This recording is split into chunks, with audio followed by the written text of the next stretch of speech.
Now continue from where we stopped.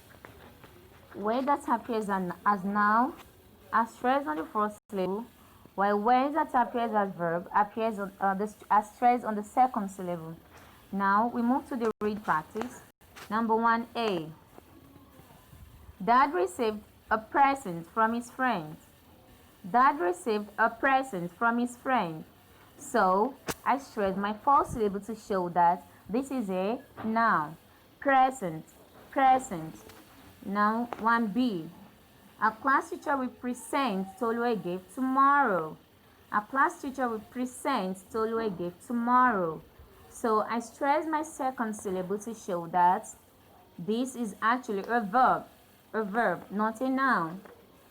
So you can see the difference between the words. When it appears as noun, it shows that the stress is on the first syllable, and that is simply a thing. Now when it appears as verb, it stress on the second syllable to show that that is an action that is about to be taking place. Now let's continue. Number 2A.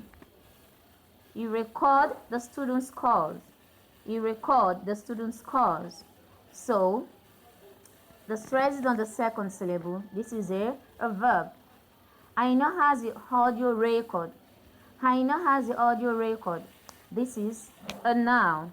So the stress is on the first syllable. Number 3. 3A. She was content with the food given to her.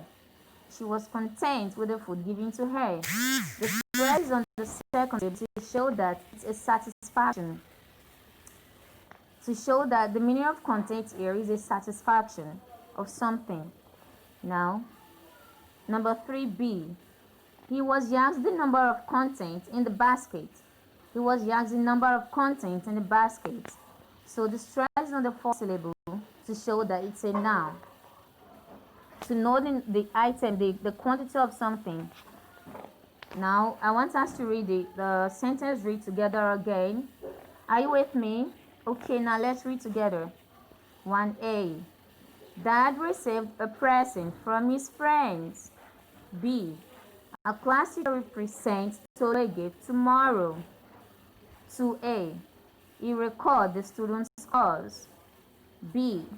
Aina has the audio record. 3. She was content with the food given to her. B. He was asked the number of contents in a basket. Yes, you're there. Now, that is gotten. Now we move to the quiz that I would like you all to do. And I believe you all know the third rule now, which says, when words appears as noun, the stress is on the first syllable. And when it appears as verb, the stress is on the second syllable. Now you look at this option here from number 1 to 4. Look at the option of number 1, 1A to D. There are words that have same stress pattern. So you have to identify words that does not have the same stress patterns with others. Now look at it carefully. Number 1A, careful. B, protect. C, copy. D, mention. You can see the stress are written in capital letter. The stress are written in capital letter, while the unstressed syllable are written with small letters. The unstressed syllable are written with small letters. Now let's move to number 2. 2A, import.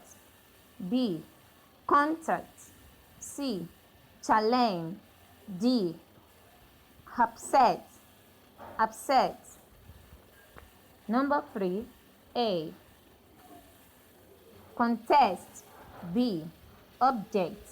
C, conflict. D, contrast. Number 4A, we have rebel. B, produce. C, contest. D, collect. So you have to identify which of the words does not have the same stress patterns with others. Number 1, you look carefully and you write out the number.